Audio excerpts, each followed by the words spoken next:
Walang pinapanigan, may paninindigan. Magandang araw, Luzon, Visayas, Mindanao.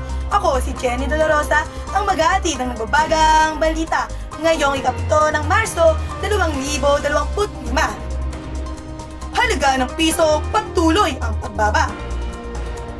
Muling tumaas ang inflation rate ng Pilipinas ngayong buwan ng Marso sa 6.2%, mas mataas kumpara sa 5.8% noong nakaraang buwan ng Pebrero, ayon sa Philippine Statistics Authority or PSA. Ang pangunahing dahilan nito ay ang pagtaas ng presyo ng pagkain, kuryente at transportasyon. Partikular na ang bigas na umabot na sa 65 pesos kada kilo. Ayon sa Bangko Sentral ng Pilipinas or BSP, nakaapekto rito ang mataas na presyo ng langis sa pandaigdigang merkado at ang pagbaba ng halaga ng piso kontra dolyar.